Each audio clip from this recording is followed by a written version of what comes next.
My husband threw me out of the house after falling in love with our surrogate mother. When James and I decided to have a baby through surrogacy, I thought it was the most selfless, forward-thinking decision we'd ever make. We were a power couple, successful careers, a beautiful home, years of trying and failing and crying together. So when the doctors told me I couldn't carry, James didn't flinch. "We'll find another way," he whispered into my hair that day, his lips brushing my ear as if sealing a promise he would never break. Enter Celeste, young, graceful, sweet, a recommendation from our agency. She looked like an angel, spoke softly, ate kale and read poetry. I loved her. Until I didn't. Celeste had credentials, glowing references. She smiled like she had never known pain. And I foolishly thought that made her kind. The day she moved in for our first interview, she complimented the wallpaper, admired my garden, and told me I was brave. I should have known then. But back then, I still believed people were what they seemed.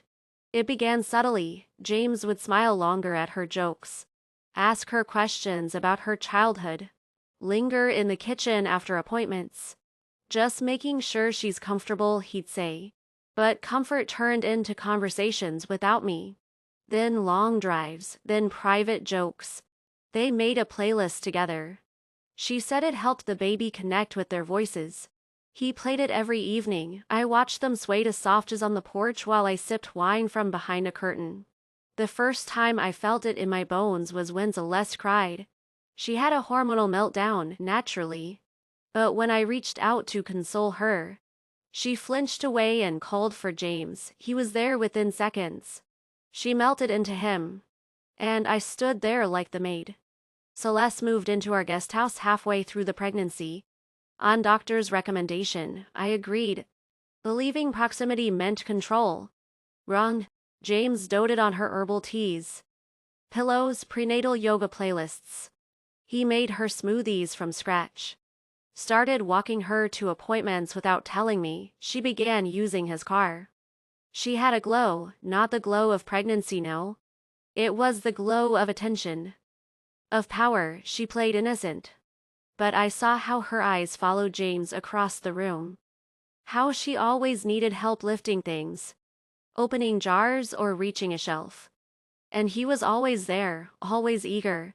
Then one afternoon, I opened the glove compartment of his car and found an ultrasound photo with our little miracle, love, Cell and J scribbled on the back. Our bed was cold. James fell asleep on the couch too often. Celeste wore his oversized shirts. I found a mug in the sink with lipstick that wasn't mine. When I confronted him, his calmness chilled me. "Ava, you're making this difficult. We're doing something beautiful and you're poisoning it." I wanted to scream, but I didn't. Instead, I smiled, nodded, pretended to understand. That night, while he showered, I unlocked his phone. Celeste's message, "Can we tell her yet?" James's response, "Not until after the baby. Then we do it clean, no mess." I nearly dropped the phone. My stomach lurched. That wasn't just betrayal, it was planning, plotting. And I wasn't part of it. It was raining that night. I remember because I was dripping wet when I stood outside the guest house door. I heard them inside laughing. The sound of a wine bottle uncorking. Soft music playing in the background. I stood there for over 10 minutes. Then I knocked. Celeste opened the door. She wore one of my silk robes. James was shirtless behind her, holding 2 glasses of wine. "Ava," she said calmly, "we weren't expecting you." I didn't answer. I couldn't. My eyes moved between the robe, his bare chest, the wine. I stepped back, down the porch, and left without a word. The next morning, my suitcase was waiting in the foyer. "You've been cruel, Ava," James said. "Toxic. You're making this pregnancy unbearable." I blinked. "You're kicking me out of my own house?" "No, I'm giving you space. We need peace here, for the baby." Celeste stood behind him, glowing, hands on her belly. "My baby." I packed with shaking hands, took my journals, my jewelry, my dignity, what little of it was left. But before I walked out the door, I did one last thing. I placed a voice recorder under the guest house bed, and I downloaded everything from his office laptop. I moved into a short-let apartment across town. It smelled like bleach and sadness. I drank wine out of mugs and screamed into pillows. Then came the press release: CEO James Monroe and longtime friend expecting child. Friend. I was a ghost. I watched them become a power couple in glossy magazines.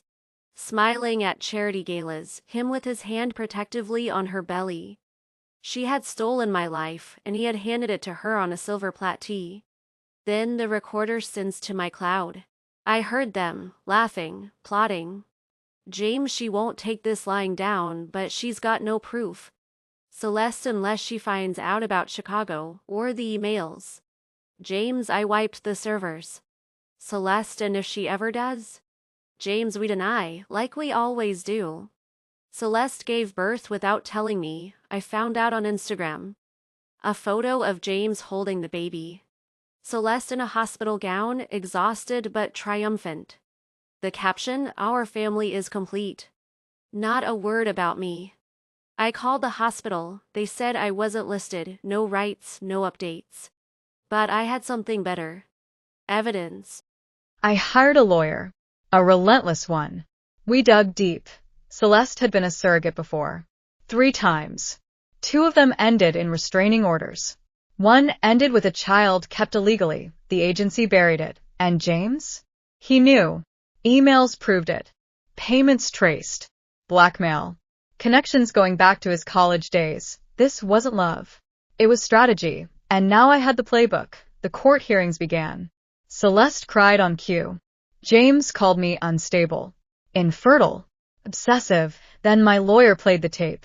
The room fell silent. The judge leaned forward. Celeste froze. James tried to speak. Couldn't. Their story shattered in 1,000 pieces. That I got partial custody. Enough to build a life.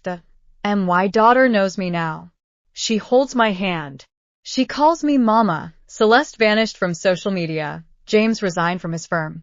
Filed bankruptcy. I bought my own home. Bright windows. Fresh paint. No ghosts. They tried to erase me. They tried to rewrite the story. But I'm the one telling it now. I was betrayed. I was exiled. But I wasn't broken. And now, I'm the only one left standing. Dug deep. Celeste had been a surrogate. Restraining orders. Child kept illegally. Emails proved it. Payments traced. Blackmail. Connections. Court hearings. Celeste cried. Judge leaned forward. Partial custody. Build a life. My daughter knows me. Celeste vanished. James resigned. Filed bankruptcy. Bought my home. Bright windows. Fresh paint. No ghosts. Erase me. Rewrite the story. I'm the one telling it. I was betrayed. Exiled. Wasn't broken. Only one left standing. The silence around Celeste's fall from grace was thunderous. After the court ruling, tabloids spun her into the villain. Former families she'd surrogate for came forward. Ex-husbands. Court orders. Even a midwife shared how Celeste used emotional blackmail to insert herself into families. She was exposed, but I didn't feel satisfaction. Not yet. Not until I saw her face. We crossed paths outside family court months later. Her eyes darted from my face to the baby in my arms. My daughter smiled. Celeste's lips trembled. She remembers me. No, I replied gently. She remembers who truly fought for her. And I walked away. I wasn't expecting it. A yellow envelope in my mailbox. Inside, a handwritten letter from James. He was in Ghana. Hiding, perhaps. He claimed he was seeking redemption.